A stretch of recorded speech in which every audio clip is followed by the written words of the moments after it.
What's up, guys? Welcome back.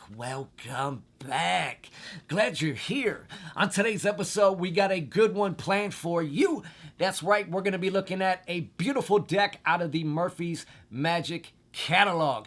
That's right, which deck is it? Well, we're going to be looking at the deck by Damien O'Brien and Murphy's Magic. So, buckle in your seatbelts, because we're going there. Let's go!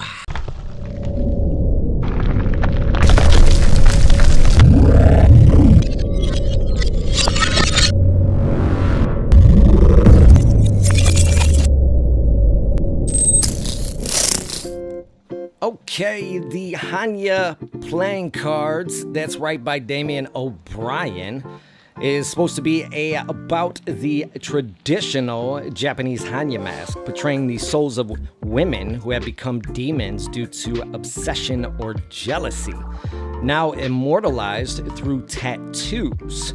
As a follow-up to the Mandala Playing Cards, Damien O'Brien has used his actual own Hannya tattoo as inspiration for this deck.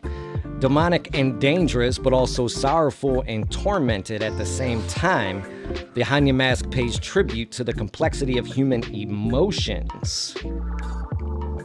When looking straight ahead, the mask appears frightening and angry, but when tilted slightly down, the face of the demon appears to be a bit sorrowful, as though it's crying.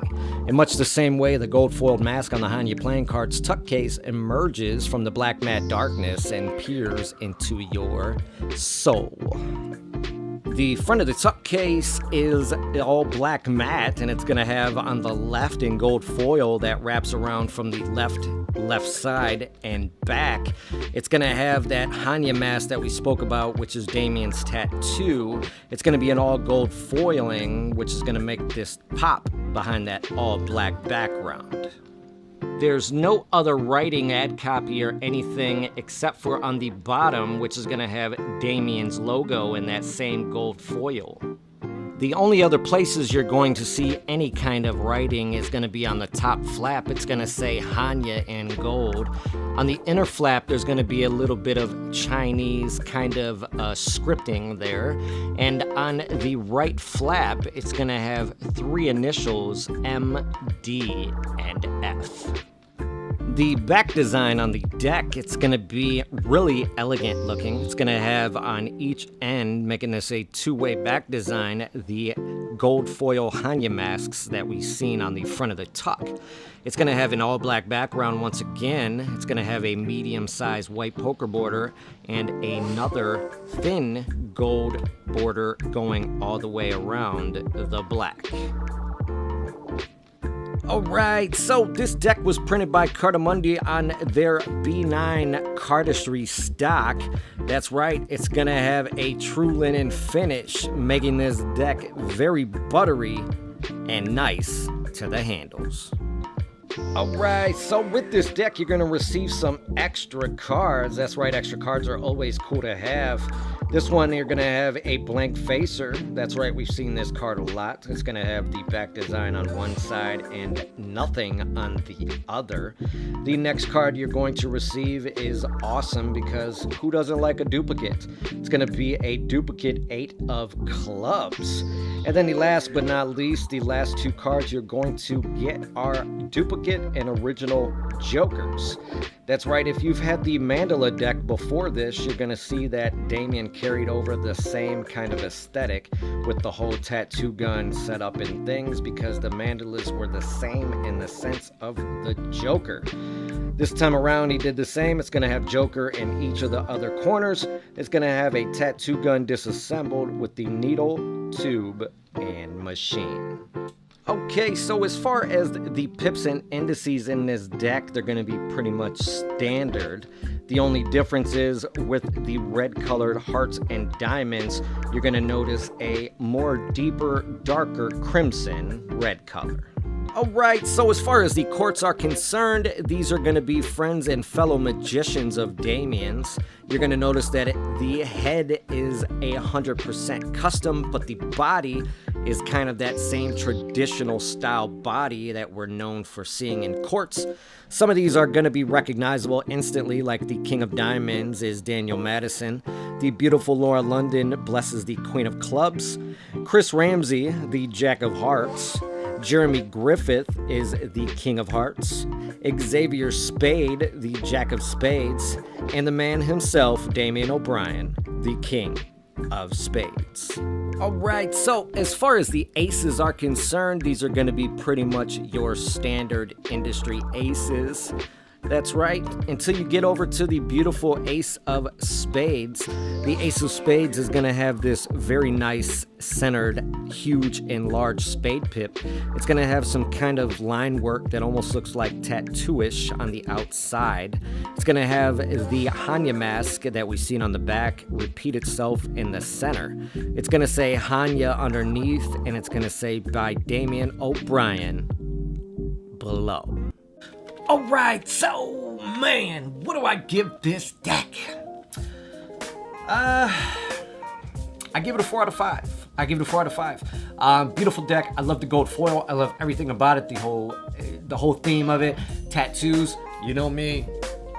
Got a lot of them, so I can really appreciate it. Being a tattoo artist myself for 8 years, I love it. The Jokers especially, just killer, man. Love it. The one thing that I didn't like, I gotta say, and it's not even like it's a game changer, but I would like to say I would like to see it hopefully fixed in the V2s. I do know that Damien announced that he's now working with Murphy's, and I'm assuming by Destino again. And if you're not familiar with Destino, he's the one that did the design on the deck.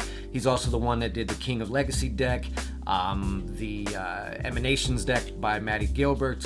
A lot of he's responsible for some big name decks out there. So I do know they're in the works of the V2s, but like I said, the one thing I didn't really like, and a lot of people kind of really had some stuff to say, is the court cards. Here's the thing. You know me, if you've been watching me for a while, you know that I am a big fan of my good friend Daniel Snyder's courts. And the reason why I, as well as many others who are finally not only finally catching on, but those who have been finally catching on for a while, is knowing that he keeps the same aesthetic. So you have these court cards with the body, and he keeps the head the same, so it all flows together. You don't have, it's not different. So, when you look at these court cards next to, we'll say, the Daniel Madison card, and you look at it versus the actual Daniel Madison card, you're gonna see that big difference, and it's not gonna line up with that. So the one thing is, when you see that, it looks like it matches. It looks like they took a picture and drew a cartoon body. That's the one thing that a lot of people had a lot of things to say about. But other than that, like I said, great deck. Cardamundi prints some of the best decks out. You know that. If you have the Copac 310 deck, you know exactly how this deck feels in your hands. It's, that more of that thicker B9 stock that we're used to from them. It's not the E7 that Illusionist is now working with right now. But it's still overall a great deck of cards, like I said, and I can definitely get behind it, and I'm looking forward to the V2s. So, like I said, that's all I can say. If you're looking for this deck, I'll link everything below. I do want to thank the great people over at Murphy's Magic for allowing me to have this deck so I can do the review for you. If you guys want to see the V2s and you're excited about them, leave a thumbs up or something in the comments below, allowing me to know if that's something you're into or looking forward to. And if you enjoyed the review, please hit that like button, subscribe if you haven't already, and I'll see you beautiful people on the next one.